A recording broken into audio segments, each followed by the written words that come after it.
Bienvenue à Façonner le Canada 150 ans de décisions marquantes. Le Canada que nous connaissons aujourd'hui ne s'est pas construit par hasard. Argument par argument, jugement par jugement, il a été façonné par le droit au sein d'un système de justice unique, né de la rencontre des systèmes britanniques et français et qui intègre désormais de plus en plus les traditions autochtones. Dans cette série, nous soulignons le 150e anniversaire de la Cour suprême du Canada en décodant les grandes décisions qui ont défini nos droits, nos libertés et notre identité collective. Je suis votre animateur Hugo Martin et à travers des rencontres exclusives avec les 9 juges de la Cour suprême et des experts constitutionnels, nous explorerons le contexte de ces jugements, leur impact et leur résonance aujourd'hui. Dans cet épisode, nous abordons l'une des questions les plus existentielles de l'histoire politique canadienne, la survie du pays lui-même. Pour en discuter, nous avons le plaisir de recevoir le professeur Félix Mathieu. Félix Mathieu est professeur au département de droit de l'Université du Québec en Outaouais et co-directeur de l'Observatoire de recherche sur les enjeux constitutionnels du Québec. Avec lui, nous plongeons au cœur d'une décision marquante de 1998, le renvoi relatif à la sécession du Québec. Un jugement qui a profondément marqué la façon dont on comprend aujourd'hui la Fédération canadienne. Au lendemain du référendum de 1995, remporté de justesse par le camp du non, le gouvernement fédéral pose 3 questions cruciales à la Cour suprême. Le Québec peut-il, unilatéralement, se séparer du Canada selon la Constitution? Peut-il le faire selon le droit international? Et en cas de conflit, lequel l'emporte? La Cour allait-elle fermer la porte à jamais à l'indépendance ou tracer, volontairement ou non, la feuille de route d'un éclatement du pays? La réponse, unanime, a pris tout le monde par surprise. Je suis Laurence Lapérière et je vous souhaite une très bonne écoute. Alors, professeur Félix Mathieu, merci d'être avec nous. Merci de me recevoir, c'est un plaisir d'être ici. C'est pas nécessairement Québec-centrique, les enjeux nationaux. Cependant, il y a eu un référendum au Québec en 1980, il y a eu un référendum québécois sur l'accord de Charlottetown de 92 et il y a eu un autre référendum en 1995. Ça vient d'où la question nationale? Pour comprendre le temps présent, moi, je remonte jusqu'à 1774 à l'Acte de Québec, qui est un événement important pour comprendre les fondements de la dualité canadienne. Je pense qu'on doit remonter au début de la deuxième moitié du 20e siècle. Au moment, on parle beaucoup de la Révolution tranquille au Québec, mais on peut parler des révolutions tranquilles. Le Canada vit également un moment de profonde transformation identitaire en parallèle de ce qui se passe au Québec. Et c'est finalement dans le sillage de ces dynamiques-là que la question nationale vient véritablement à se poser et à se poser d'un point de vue politique et constitutionnel. Parce que pour la majeure partie de la trajectoire du Canada confédéral depuis 1867, le Canada dans son ensemble ne se pense pas nécessairement en termes national. C'est vraiment à partir du traité de Westminster, dans l'entre-deux-guerres, et les guerres mondiales ont suscité un sentiment de patriotisme aussi. Mais on se souvient de Johnny MacDonald qui disait « Je suis né sujet britannique et je mourrai sujet britannique ». Donc, il n'y avait pas cette canadianité-là qui était déjà présente. Alors qu'au Québec, oui, on parle de l'équipe du tonnerre avec l'équipe de Jean Lesage et le Parti libéral du Québec qui prend le pouvoir, qui succède finalement aux années caractérisées par Maurice Duplessis et l'Union nationale. Oui, un mouvement de renouvellement finalement de la société québécoise, laïcisation et sécularisation de la société, la langue qui remplace la religion comme facteur premier pour penser l'identité, le fondement de l'être collectif, des identités également qui se matérialisent comme la carte d'assurance maladie pour le Québec, donc des entités, des événements, des dynamiques qui forment et forgent une identité. Mais au Canada, on a aussi ça, toute la question sur la citoyenneté canadienne à la fin des années 40, un gouverneur général qui provient du Canada pour la première fois, on adopte le drapeau canadien, l'hymne national, éventuellement bilinguisme, multiculturalisme, donc on transforme l'identité canadienne et l'identité québécoise en parallèle, et c'est dans le sillage finalement de ces deux projets de construction nationale, qui sont des projets rivaux et qui sont très similaires finalement à mes égards l'un l'autre.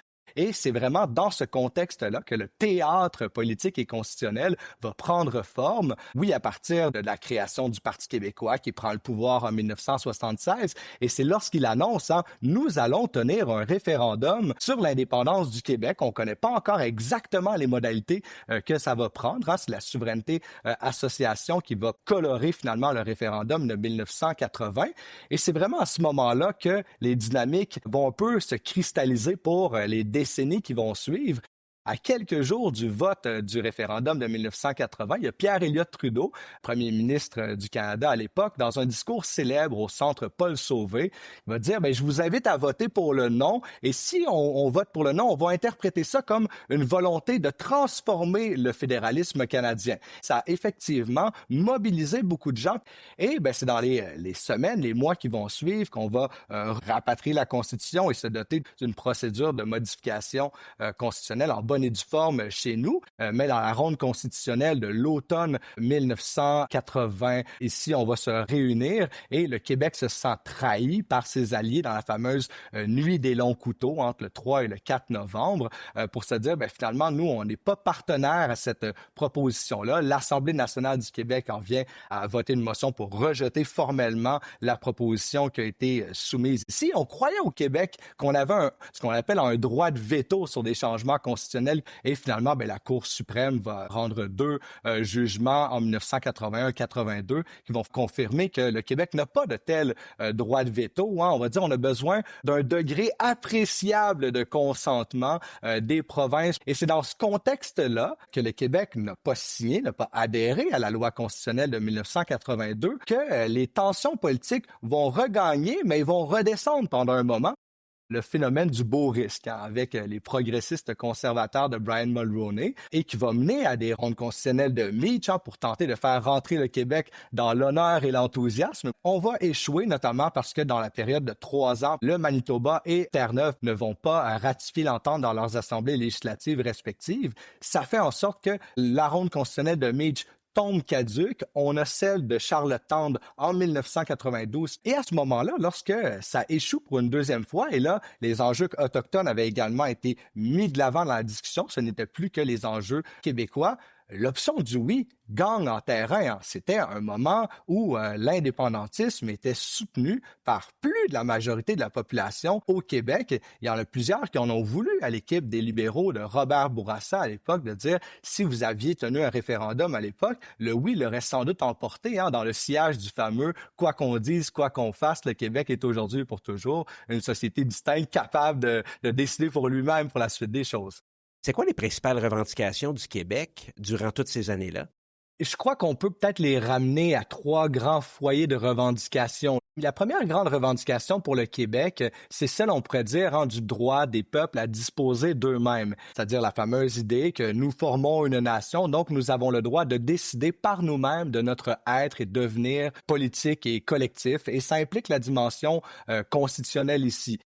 En 1980, c'était également très présent et on l'accordait également à la perspective des peuples autochtones où on se disait les peuples autochtones ont également le droit finalement à s'autodéterminer parce qu'en 1980, il y a beaucoup le discours de la décolonisation qui est très puissant.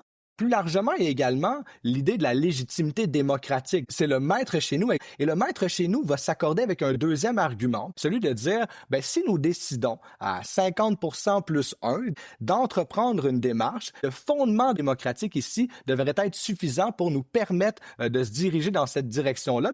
Puis il y a aussi un autre point, je pense qu'on pourrait appeler ça l'argument Lucien Bouchard, une souveraineté de conclusion, de dire, si on en vient à négocier avec le fédéral, on peut conclure une manière de repenser le partenariat qui peut avoir une composante plus ou moins étendue d'indépendance pour le Québec, mais de penser certaines dynamiques partenariales avec le fédéral. Et donc, je pense que c'est ces 3 fondements-là qui sont au cœur de l'argumentaire en 1995. Et à l'inverse, les préoccupations fédérales? On peut peut-être les ramener au rang de 3 ou 4 également. Il y a d'abord et avant tout, je pense, l'idée de préserver l'unité canadienne, l'intégrité territoriale du pays. Pour tout État souverain, c'est crucial. On veut préserver l'intégrité territoriale de notre entité politique et souveraine.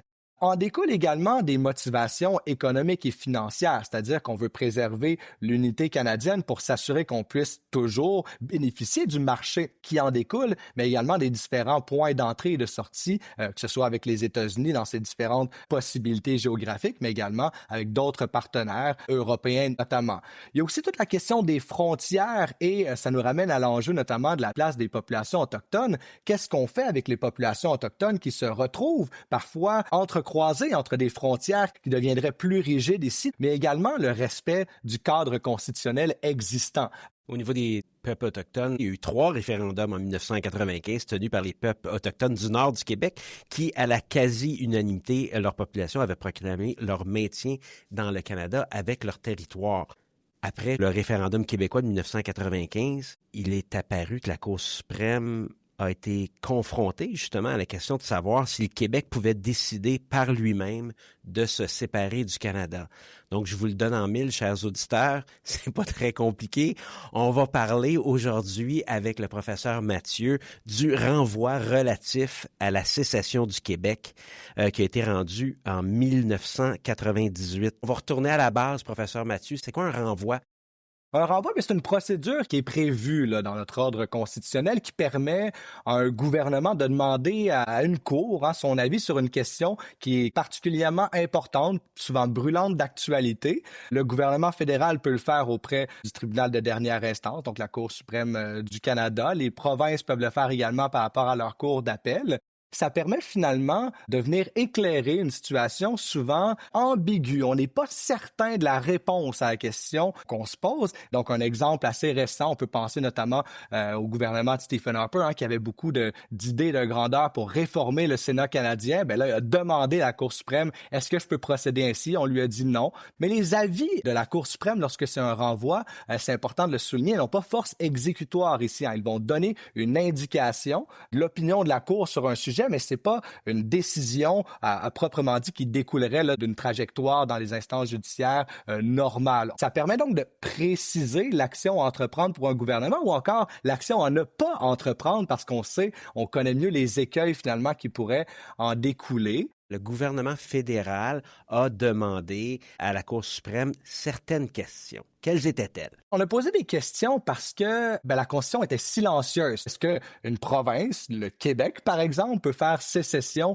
du Canada? Il y avait la composante de la sécession unilatérale. En 1994, les souverainistes du Parti québécois prennent le pouvoir. C'est dans ce contexte-là d'un affrontement entre les fédéralistes et les souverainistes que Jean Chrétien, qui est à la tête d'un gouvernement dans lequel on se dit, ça se peut que le Canada explose. Un peu de ce qu'on va avoir appelé le plan B, c'est-à-dire qu'on va saisir la Cour pour lui demander si effectivement c'est possible pour une province comme le Québec de faire sécession de manière unilatérale. La première question qu'on va poser à la Cour, c'est à savoir, est-ce que c'est possible pour une province au sein de l'ordre constitutionnel canadien existant de faire sécession unilatéralement.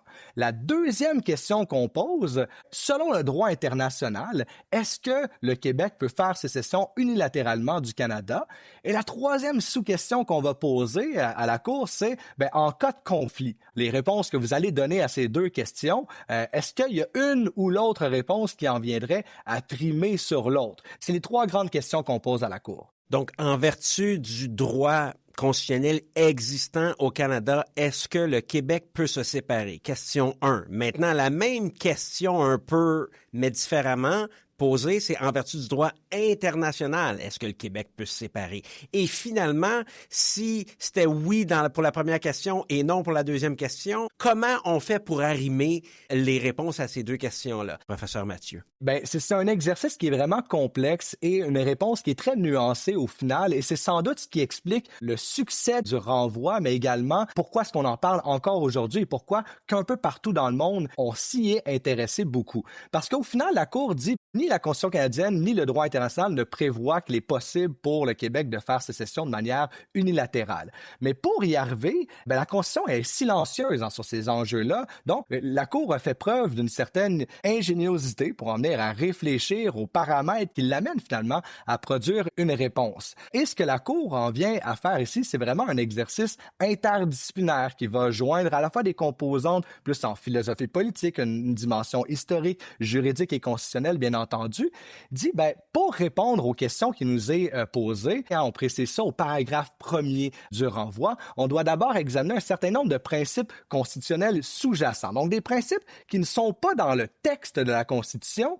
mais qui nous permettent de mieux comprendre, de mieux interpréter tout ça. Et la Cour écrit, et je la cite ici, « Ce n'est que lorsque ces principes sous-jacents auront été examinés et circonscrits que nous pourrons donner une réponse valable aux questions auxquelles nous devons répondre. » Et donc, la Cour suprême, ce qu'elle fait, elle vient nous présenter 4 grands principes que sont, et dans l'ordre qu'ils sont présentés, le fédéralisme, la démocratie, la primauté du droit et le constitutionnalisme, enfin, la protection des minorités. Ces principes-là sont présentés dans une liste qu'on indique comme étant non exhaustive et donc la Cour prend grand soin de dire il y en a d'autres principes constitutionnels sous-jacents qui peuvent nous intéresser ou que nous pourrons mobiliser dans le futur, mais ceux-ci servent d'ancrage analytique, autrement dit, pour la réflexion de la Cour. Et un autre élément important avant qu'on décortique tout ça ensemble, c'est lorsque la Cour dit ces principes ont une valeur équiprimordiale. C'est que chacun des principes a une valeur égale d'un point de vue normatif pour la Cour. On dit on doit les mettre en équilibre. On ne peut pas faire primer, par exemple, le principe du fédéralisme sur celui de la protection des minorités et vice-versa. On doit trouver un point d'équilibre entre les deux pour les faire dialoguer et les faire avancer dans le même temps. Les premiers paragraphes, justement, où il dit qu'il faut décortiquer les principes fondamentaux, est-ce que votre réflexe c'était « Oh, la Cour suprême vient d'ouvrir une boîte de Pandore en disant qu'il y a d'autres principes, il y a des principes sous-jacents à tout ça. » Est-ce que ça vous a un peu fait réfléchir à la direction, disons, que la Cour suprême voulait prendre avec ça? En fait, je dois vous dire, moi, ça a été un point tournant dans ma propre trajectoire intellectuelle quand j'ai lu cette décision. On lit ce texte et dès les premiers paragraphes, je dis « Wow, mais comment la Cour peut en venir finalement à articuler une réflexion aussi poussée, sophistiquée en la matière? » Ça m'avait véritablement marqué et je dois dire, c'est l'un des éléments qui m'a amené sur le terrain du droit constitutionnel et du droit constitutionnel comparé. Moi, j'étais fasciné par la manière dont la Cour pouvait déborder d'un texte constitutionnel pour nourrir sa réflexion. Et moi, avec ces principes-là, je crois qu'on peut les ériger en paramètres analytiques pour analyser une foule d'événements. On n'est pas seulement contraint à s'intéresser à l'enjeu de la potentielle sécession du Québec, on peut utiliser finalement les principes constitutionnels sous-jacents identifiés par la Cour comme une manière d'évaluer, je pourrais dire, comment une société évolue en fonction de ces principes qui sont, de quelque part, des idéaux à partir desquels on veut organiser les paramètres de la vie collective. Nous avons dit tout à l'heure que, bon, il y a les 4 principes fondamentaux, puis on voulait peut-être les décortiquer. On parlait de fédéralisme, de démocratie, primauté du droit, protection des minorités. Allons-y, plongeons-nous, professeur Mathieu. Oui, le fédéralisme, on le présente d'abord comme l'étoile qui a guidé les tribunaux dans leur jugement. En anglais, on parle de lodestar, l'étoile polaire. On présente le principe comme agençant autonomie gouvernementale pour les entités fédérées et un devoir de participation, finalement, dans ce qui rassemble tout le monde. On insiste surtout quand même sur la dimension de l'autonomie en la matière. On présente le principe du fédéralisme comme une marque également de reconnaissance de la diversité des composants de la Confédération. C'est une citation de la Cour elle-même au paragraphe 58. On dit, le fédéralisme, ça permet aux gouvernements provinciaux de disposer d'une autonomie pour assurer le développement de leur société. On dit aussi que ça va chercher à faciliter la poursuite d'objectifs collectifs pour des minorités qui constituent la majorité dans une province donnée. Clairement, le fédéralisme pour la Cour, ce n'est pas qu'une question technique et institutionnelle, ça a une substance qui permet de favoriser un pluralisme sociétal, de faire coexister finalement des projets politiques avec des cultures distinctes. Le deuxième principe que la Cour en vient à énoncer est celui de la démocratie, qu'on présente comme une valeur fondamentale de notre culture juridique et politique. Et ce qui est surtout intéressant, c'est qu'on vient expressément ici associer le principe de la démocratie à celui du fédéralisme. Et je cite la Cour ici, que la démocratie est fondamentalement liée à des objectifs essentiels, dont tout particulièrement la promotion de l'autonomie gouvernementale. Et donc, on voit que pour la Cour, les deux sont liés l'un à l'autre. On peut difficilement les dissocier. Quand on revient sur le lien entre démocratie et fédéralisme, ça c'est au cœur finalement des conclusions de la Cour suprême en 1990 dans son renvoi au paragraphe 66, et je cite, « Les rapports entre démocratie et fédéralisme signifient que peuvent coexister des majorités différentes et également légitimes dans diverses provinces et territoires ainsi qu'au niveau fédéral. » Ce qui est surtout déterminant, c'est peut-être la phrase qui suit, on écrit « Aucune majorité n'est plus ou moins légitime que les autres en tant qu'expression de l'opinion démocratique.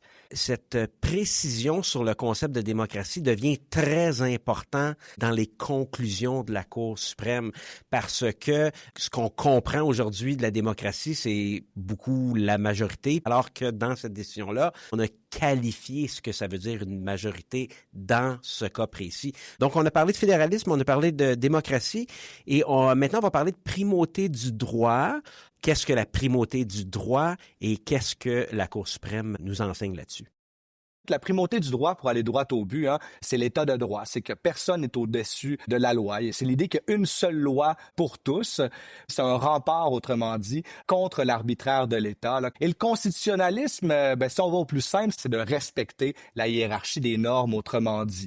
Et si on passe au quatrième principe maintenant identifié par la Cour, celui de la protection des minorités, à ce moment-ci, la Cour nous raconte une belle histoire qui est un peu enchantée, je dirais quand même. Elle revient sur les étapes importantes de la trajectoire politico-constitutionnelle du Canada, fait référence à des compromis historiques qui auraient permis d'assurer des mécanismes pour protéger les minorités. On peut faire référence notamment aux minorités linguistiques, aux communautés de langues officielles en situation minoritaire notamment, mais également à la langue d'instruction pour ces minorités-là, et plus largement, on pourrait dire aux minorités de la Charte de 1982, surtout avec les groupes mentionnés à l'article 15. Donc, la Cour va indiquer par rapport à la protection des minorités qu'il y a plusieurs dispositions, autrement dit, dans notre ordre constitutionnel qui protègent précisément les droits, par exemple, linguistiques, religieux, scolaires des minorités. La Cour, ce qu'elle fait ultimement, c'est qu'elle dit, si on s'appuie sur le principe du fédéralisme et de la démocratie, elle en vient à conclure que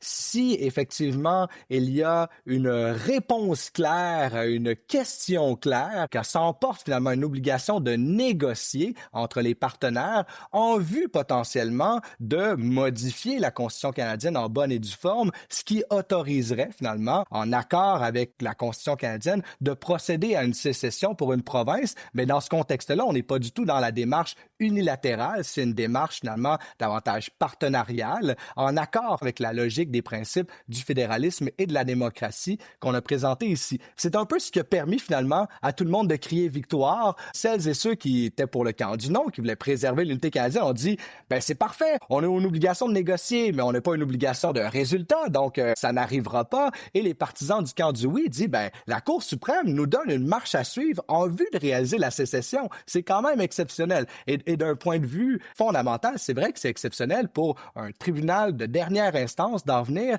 à élaborer une feuille de route pour penser la sortie éventuelle d'une de ses composantes. La Cour rend un avis unanime. C'est sorti le 20 août 1998. La Cour suprême décide à l'unanimité qu'une telle déclaration unilatérale transgresserait à la fois le droit constitutionnel du Canada et le droit international. Cependant, la Cour juge également qu'un amendement constitutionnel pourrait rendre possible une telle sécession et la Cour ajoute que si le Québec tient un référendum sur la sécession avec une question claire et que si une nette majorité l'emporte, le reste du Canada serait constitutionnellement dans l'obligation de négocier les conditions de la sécession du Québec. Ces étapes à suivre-là sont de base, professeur Mathieu, une question claire.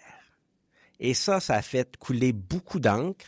Je dois aussi mentionner qu'à cette époque-là, c'était Lucien Bouchard qui gouvernait le Québec. Et Lucien Bouchard a dit, moi, cet avis de la Cour suprême du Canada, on n'en tiendra pas compte. Il y a eu une réponse à ça, il y a eu la loi sur la clarté. Et une question claire, ça ne veut pas dire je veux que le Québec se sépare. Ça semble être une question claire, mais évidemment, dans la nuance, ça fonctionne pas. En fait, c'est que, août 1998, on rend l'avis de la Cour suprême. Et pour le gouvernement fédéral, toujours dirigé par Jean Chrétien, on est un peu insatisfait, c'est-à-dire qu'on n'a pas barré à double tour la porte à une éventuelle sécession. Et là, on se dit, c'est quoi une question claire? Ça reste trop ambigu, ça reste des rapports de force politique. On veut clarifier cette situation-là. Et donc, on en vient à déposer la loi sur la clarté qui a pour vocation, finalement, de venir clarifier certains paramètres entourant les conclusions du renvoi relatif à la sécession. Et il y a peut-être 2-3 éléments qui sont importants à mentionner par rapport à la loi sur la clarté. Notamment, on dit bien, ça va appartenir à la Chambre des communes de déterminer si une question est claire. Et on se donne une trentaine de jours, à mon souvenir, après le dépôt formel d'une question référendaire pour se saisir de la question à Ottawa et de répondre, de dire oui ou non, il s'agit d'une question claire ici. Et moi, ça me semble une proposition tout à fait cohérente avec les principes du fédéralisme identifié par la Cour dans le renvoi de 98. Bien, on confirme finalement si la question est claire, on le sait à l'avance. Ici, on n'a pas d'exemple précis à savoir qu'est-ce qu'il serait considéré une question claire, mais quand même, la démarche me semble raisonnable. Par contre, ce qui me semble, moi, déraisonnable en la matière, c'est ce qui suit dans la loi sur la clarté, où on va fixer finalement les modalités pour décider si une réponse à une question qu'on aurait considérée comme étant claire, est-ce que cette réponse-là est claire? C'est que la loi, ce qu'elle propose, c'est qu'on va se donner jusqu'à après la tenue d'un référendum pour juger à la Chambre des communes, à savoir si le résultat est clair. Et on laisse entendre que 50% plus 1, ben, ce ne serait pas nécessairement un résultat clair. On doit tenir compte notamment du taux de participation et de ce que la loi indique comme étant tout autre facteur pertinent. Donc, ça me semble contraire au principe du fédéralisme et de la démocratie évoqué par la Cour, en ce sens où il y a un des deux partenaires, une des deux majorités exprimées par la Chambre des communes qui se présente comme étant plus légitime comme expression démocratique qu'une autre majorité à l'échelle d'une province qui, elle, aurait exercé finalement sa volonté par un exercice référendaire. Et donc, tout ça ici va amener Lucien Bouchard à réagir avec la loi 99 à l'Assemblée nationale pour essentiellement donner la réplique à la loi sur la clarté en disant « Nous, on rejette en bloc tout ce que vous proposez ici et le Québec va disposer de lui-même des modalités à suivre pour savoir s'il veut devenir un État indépendant dans le futur. » Et donc, vraiment, là, à ce moment-là, il n'y a plus de dialogue. Là. Et on se regarde en chien de faïence, autrement dit, on ne dialogue plus du tout autour de tout ça. Je lis un texte de Stéphane Dion, 2014.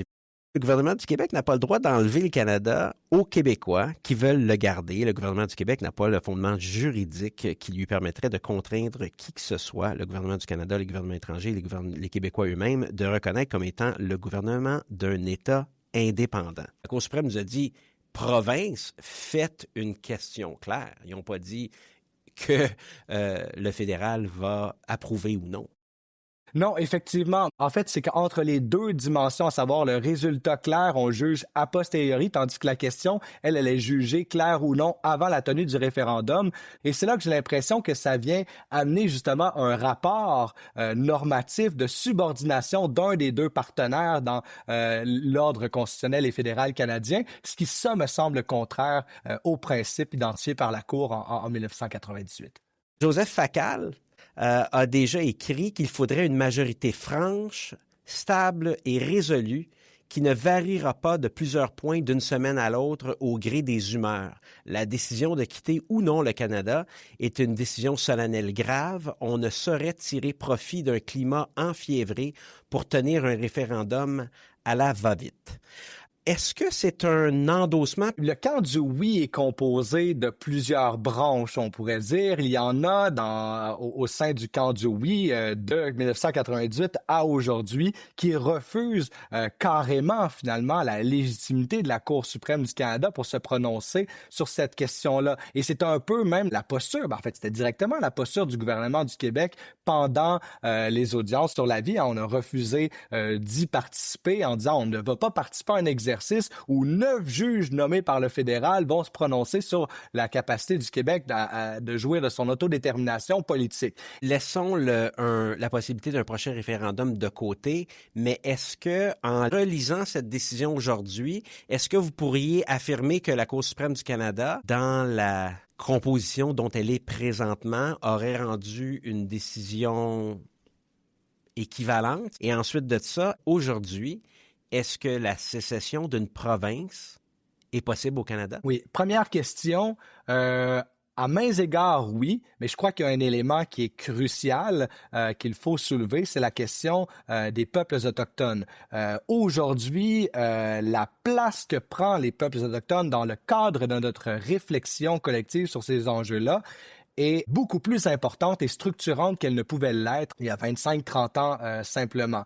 Et donc, j'ai l'impression que la Cour aurait sans doute pas présenté les peuples autochtones dans le prisme de la protection des minorités, parce que d'une certaine manière, en faisant ça, on vient aplanir finalement la profondeur de la diversité constitutive du Canada. Les peuples autochtones vont dire, mais nous ne sommes pas des minorités ethnoculturelles issues d'une immigration plus ou moins récente. Nous avons des droits, d'ailleurs reconnus depuis 1982. Deuxième question, est-ce qu'une province aujourd'hui peut faire sécession ou à tout le moins utiliser les conclusions de la Cour suprême? Je pense que oui. En mes propres travaux, notamment avec mon collègue, professeur à la faculté de droit de l'Université de Sherbrooke, Dave Gennett, nous avons utilisé les principes constitutionnels sous-jacents, par exemple, pour évaluer la gouvernance en temps de crise pendant la pandémie. On s'est intéressé à savoir, est-ce que, finalement, dans la gestion de la pandémie, on a mis à mal les principes constitutionnels sous-jacents? Et on a montré, par exemple, que certains principes ont été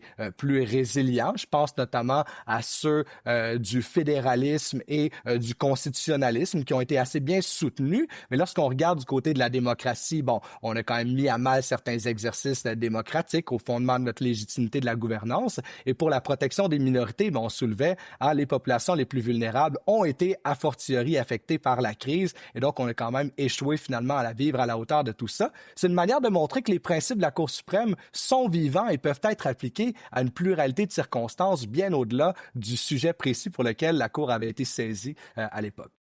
Donc, on a raison d'avoir choisi cette décision-là, cet avis-là, le renvoi relatif à la sécession du Québec pour dire que ça a façonné le Canada. Il n'y a pas de doute là-dessus. Vous êtes d'accord avec moi, professeur Mathieu?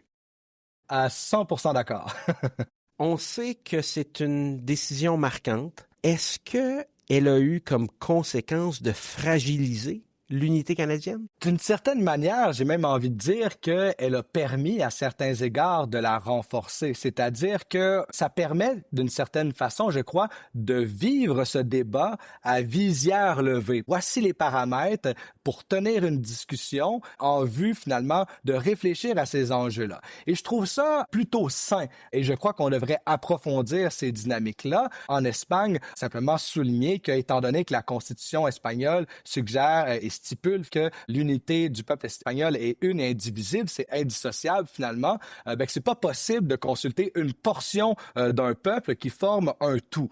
Et donc, on empêche ces débats-là de se tenir et ça vient crisper des tensions et ça vient finalement pourrir la vie démocratique autour de ces enjeux-là, alors que selon moi, dans le contexte d'aujourd'hui, on doit accepter que les modalités de notre vie politique collective sont appelées à évoluer dans le temps.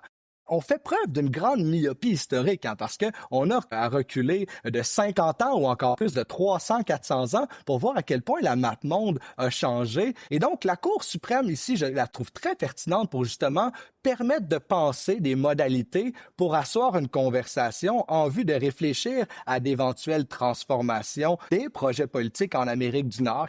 Et tant que les principes qu'elle a évoqués, que ce sont ceux du fédéralisme, de la démocratie, protection des minorités et constitutionnalisme, guide cette conversation-là, je crois qu'on est en mesure de faire dans une certaine hauteur éthique et politique plutôt que de simplement se ramener à la raison du plus fort. On pourrait dire une formule que le politologue Alain G. Gagnon a popularisée pour dire on doit parler de légitimité et pas simplement de légalité, puisque ces enjeux-là débordent du seul cadre constitutionnel et juridique. C'est des rapports de force et c'est des enjeux sociopolitiques. Il faut les articuler dans tous leurs angles, finalement. Quand même intéressant quand on parle que c'est une décision qui a façonné le Canada, mais elle a aussi rayonné à l'international. L'Arménie plaidait son indépendance face à l'Azerbaïdjan. On s'adresse aux tribunaux et on avait une référence au renvoi relatif à la sécession du Québec. On y lit même directement que selon la Cour suprême du Canada, bien que le droit international ne donne pas de fondement juridique à une sécession unilatérale dans le contexte d'une démocratie, un tel droit pourrait exister en dehors de ce contexte. Est-ce que vous avez d'autres exemples à nous donner là-dessus? Notamment dans le contexte britannique, dans les négociations entre l'Écosse et le Royaume-Uni. En 2022, je crois, le plus haut tribunal a mobilisé le renvoi de 1998 pour éclairer son propre raisonnement. En Catalogne, c'était en 2023. La Generalitat, l'équivalent de l'Assemblée nationale, donc leur entité parlementaire en Catalogne, avait confié un mandat à des experts qu'on a appelé un comité sur la clarté. Mais oui, les travaux de la Cour suprême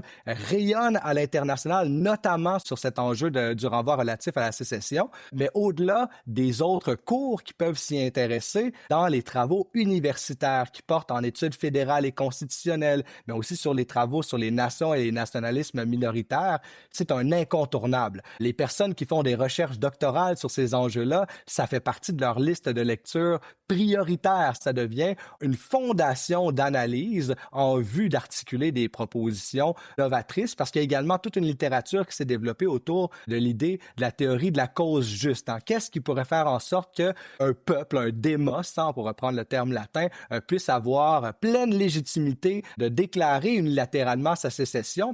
Donc, ça demeure des enjeux qui sont tout à fait d'actualité encore aujourd'hui, bien au-delà des frontières du Québec et du Canada. Stéphane Dion a déjà écrit qu'il est irréaliste de croire qu'une déclaration unilatérale d'indépendance puisse obtenir la reconnaissance internationale. Et cependant, il y a des exemples de déclarations unilatérales d'indépendance qui ont été reconnues. On parle du Kosovo, Serbie. Donc, ça existe. Il y a des exemples de reconnaissance internationale parce qu'un pays, un État n'existe pas si le reste du monde ne décide pas de le reconnaître. Exactement. C'est un rapport dialogique. Une nation, c'est une population donnée qui cherche à être reconnue par ses autres donneurs de sens, ses autrui significatifs, comme étant un peuple qui est légitime de s'auto-gouverner et de s'auto-déterminer. Donc, tout ça peut prendre plusieurs formes. On n'est pas obligé de devenir un État indépendant pour pleinement exercer les fondements du phénomène national, mais effectivement, il y a des déclarations unilatérales qui ont produit des effets de reconnaissance qui en ont donc venu à changer les rapports de force institutionnalisés. Stéphane Dion, qui est un grand défenseur de l'unité canadienne, mais son argumentaire est très politique, c'est-à-dire qu'il veut éviter d'ouvrir la porte. Moi, je suis d'un avis un peu différent, notamment autour des conclusions que j'ai tirées de mes recherches empiriques, qui sont ancrées dans le fédéralisme et le droit constitutionnel comparé notamment. Lorsqu'on regarde les contextes plus ou moins similaires aux nôtres, de démocratie libérale établie, où il y a un mouvement indépendantiste ou autonomiste assez fort, qui demande plus de pouvoir, plus d'autonomie, plus de reconnaissance, mais il n'y a aucun cas avéré de phénomène sécessionniste qui a finalement parvenu à son indépendance parce que l'État central lui a accordé plus de pouvoir. Et donc, la théorie de dire, si on en donne juste un peu aux indépendantistes, ils vont tirer toute la couverte et c'est la fin du pays, finalement, c'est plus une vue de l'esprit ou une crainte qui est légitime, mais empiriquement, c'est pas une conclusion qu'on peut soutenir. Sans qu'une province ne veuille nécessairement se séparer du pays, est-ce qu'elle pourrait utiliser cette décision-là pour tester les limites du fédéralisme? On fait un référendum sur un autre sujet pour dire, je sais pas moi, une des compétences exclusives au fédéral. Nous, dans la province, on veut aller la chercher. On pose une question claire et on obtient une majorité nette. Il n'y a pas d'unanimité dans la communauté des experts en la matière. Je fais partie de celles et ceux qui croient qu'effectivement, c'est possible d'aller dans cette direction-là, de vouloir, par exemple, provoquer un changement constitutionnel en la matière issu d'un exercice référendaire par rapport à une question qui serait clairement posée, forcer la tenue de négociations constitutionnelles en vue, finalement, de parvenir à un accord. Ça me semble être tout à fait dans l'esprit du renvoi relatif à la sécession de 1998. Maintenant, on n'a pas de cas avéré, on ne l'a pas testé encore. Pour le chercheur que je suis, moi, je serais très heureux de pouvoir assister à tout ça et l'analyser. Je crois que ça nous permettrait finalement de mieux comprendre les contours pratiques qu'on peut faire découler de la décision de 1998. Est-ce qu'on est fier de notre Cour suprême du Canada d'avoir rendu une décision comme celle-ci, le renvoi relatif à la sécession du Québec, qui était évidemment en réaction d'un contexte social particulier à cette époque-là, mais est-ce que c'est objectivement une bonne décision qui répondait aux questions posées par le fédéral à cette époque-là? La Cour suprême était dans une situation très délicate à ce moment-là. Elle était consciente des effets de la nature profondément politique, finalement, de l'enjeu qui lui était présenté. Et on était conscient aussi des potentielles conséquences d'une décision qui aurait été sans doute moins nuancée que tout ça. Bon, moi, c'est l'avis de la Cour suprême que j'ai de loin le plus travaillé, le plus lu. Je l'ai beaucoup analysé dans mes travaux. C'est une décision qui a permis d'atteindre plusieurs des objectifs, sans doute que la Cour elle-même s'était fixée en cherchant à répondre aux questions qui lui étaient posées en la matière. Il y en a plusieurs quand même qui critiquent la Cour suprême d'avoir finalement ramené par la bande des principes constitutionnels sous-jacents, des éléments qu'on ne retrouve pas dans la Constitution formelle, donc on va d'avoir sécrété des éléments de démocratie à sa guise, d'avoir un peu transformé le narratif, mais dans le même temps, c'est un peu son rôle également. C'est un peu la réponse que je donnerais ici. Je crois qu'on aurait pu avoir plusieurs décisions, plusieurs avis qui auraient attisé les tensions et celle-ci a finalement permis de les pacifier davantage. Et donc, à ce niveau-là, je crois qu'effectivement, ça a été une bonne décision, entre guillemets, et qu'on n'a pas terminé finalement de bien en saisir toute la portée heuristique. Donc, qu'est-ce qu'on peut en faire découler? Et pour ça, je crois qu'on peut en être reconnaissant au plus haut tribunal du pays de s'être penché avec une certaine audace sur les questions qui lui étaient posées et d'avoir fait preuve d'interdisciplinarité également pour répondre à ces questions-là.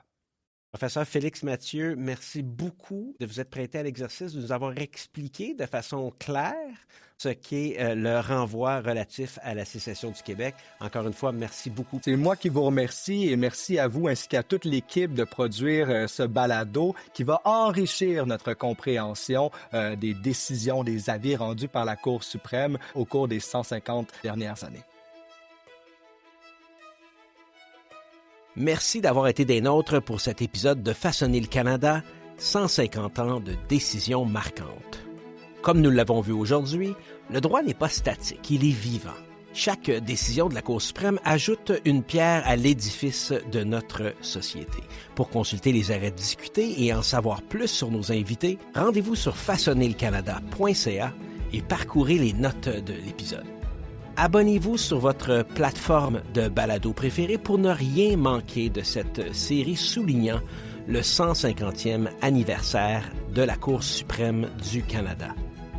Merci à tous ceux et celles qui ont contribué à ce projet, notamment la Cour suprême du Canada, le très honorable Richard Wagner, juge en chef du Canada, les honorables Nicolas Casiraire, Suzanne Côté, Andromaque Karakatsanis, Sheila Martin, Malcolm Rowe, Mahmoud Jamal, Michel Obonzawin, Mary Moreau, les professeurs Louise Langevin, Jocelyn Downey, Carrie Frock, Naomi Metallic, Karen Drake, Denis Nadeau, Félix Mathieu, Éric Labelle-Eastaff, Marcus Moore, Joel Bakken, Howie Kislowitz, Richard Moon et François Tanguay-Renaud. Merci aussi à Maître Michel Lebrun, Mesdames Sandrine Raymond, Laurence Laperrière, Laurence Thériault, M. Peter Warren et la productrice Madame Constance Saint-Pierre. Ce projet a été rendu possible grâce au gouvernement du Canada. Ici Hugo Martin et je vous dis à la prochaine.